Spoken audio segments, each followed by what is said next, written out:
So why is it that whenever you get shown a move in drilling, you drill it perfectly, you follow all the steps, and then just 10 minutes later you try and apply it and you get absolutely smashed? Today, we're going to answer that question and show you the training to drilling roadmap, which is a step-by-step process to absorbing moves, not only for yourself, but faster than your training partners. So even if you've just learned it, you'll have a better chance of success at applying it straight away. I've done that a little bit off center. Apologies. You will forgive me. So to figure out why there's such a big disconnect between most people's drilling and most people's training rounds, we're going to have to break this down into 4 quadrants. Number 1 is the gap. When I was on a selling team for a business mentorship that I used to be a part of, we used to ruthlessly drill script reading before we jump on the phones. And this is to get you into the mood a little bit, into the rhythm, but mostly to remember the words that you're meant to say when people say things like fuck off and I don't care about what you're selling, don't call this number ever again. And that used to fluster a lot of us. And the reason being is because we were only focusing on what to say rather than things like tonality, pacing, and all of these really important factors that would have led to much more success had we known about them in the first place. Now, this wasn't a professional team or anything, so we're kind of just winging it, but that's why we didn't have much success. And Jiu-Jitsu coaching, for the most part, unfortunately, is the same thing. Most coaches don't take the responsibility or the time to figure out how to teach you guys the what, which is the least important in my opinion, the how and the why of why a move actually works. So you're shown an armbar and you know what an armbar is. You know that the arm has to be between your legs somewhere, but that's about all you get to know. And so that's why you have extreme difficulty with actually applying it into your training. And this is where the gap is. It's actually an information gap. You see, because it's not enough to know what to do, especially when you start to add in the complexity of a live training round and a resisting opponent, because they also know what the move is you're looking for and they're able to identify it much faster, especially when they have experience with the rest of these quadrants that we're going to go through. The thing that starts to close this information gap for you so that you can actually apply the move in real time is the context of why the move works. Context. And that's exactly what we're going to go into now. So how do we go about building this context? Well, here's the thing. My entire family are carpenters. My dad, my brother, my uncle, and my granddad. I'm ruining a family legacy. I'm such a fucking failure because I don't turn big bits of wood into small bits of wood. It's killing them. And so I've actually got a good amount of resources to be able to ask these guys in my family. Like if I had to fix something, I could ask them what to do. But that wouldn't be enough, especially when you're considering my lack of ability at using power tools. And so if I just asked them about the what, so if I had to fix something at my house, I could likely ask them what I should be doing.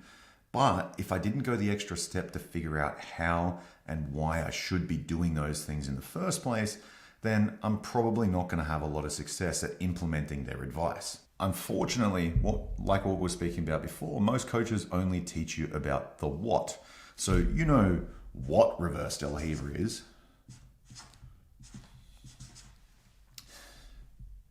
But you don't know how you should be applying it or even why you should be applying it in the first place.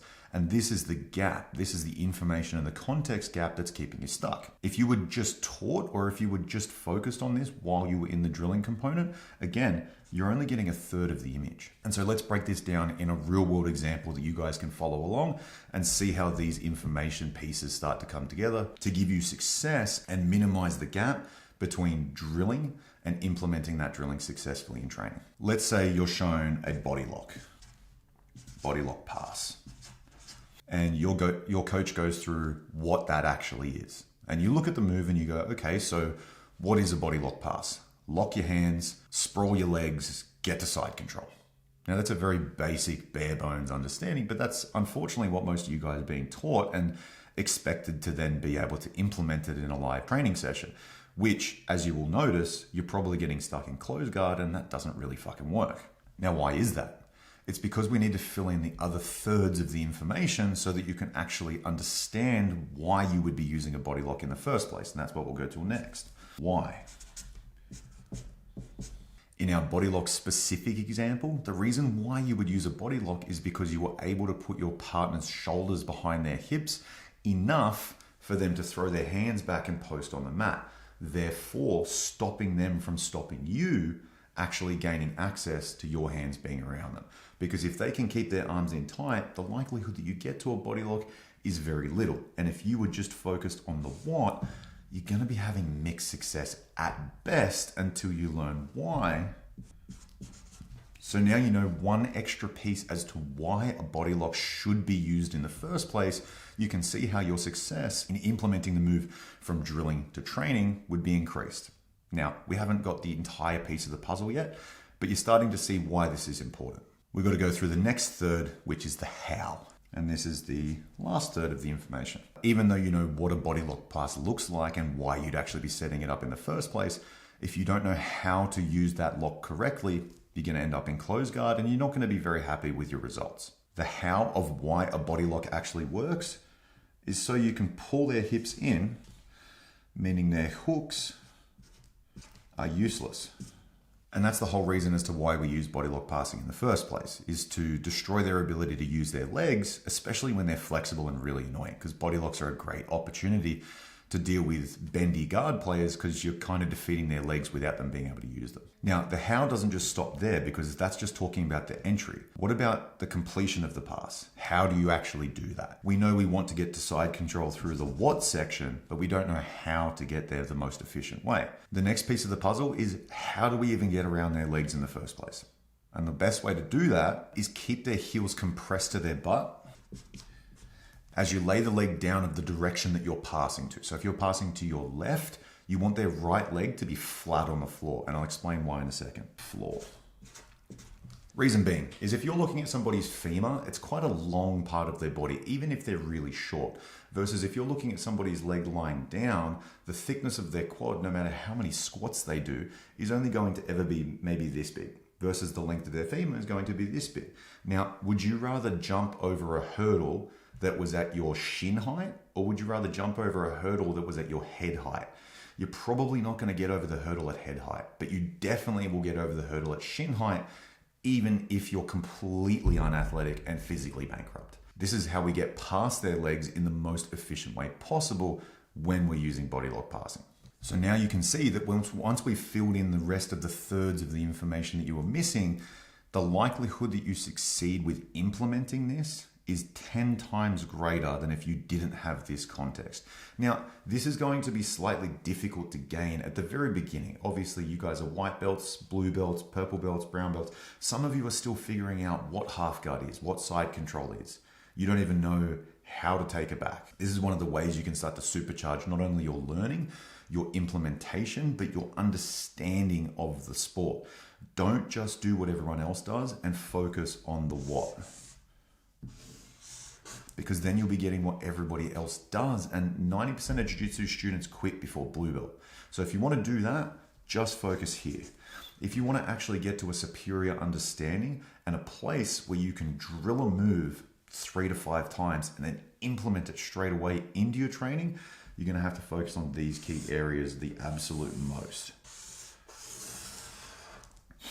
And it does come down to how you're viewing what you're being taught.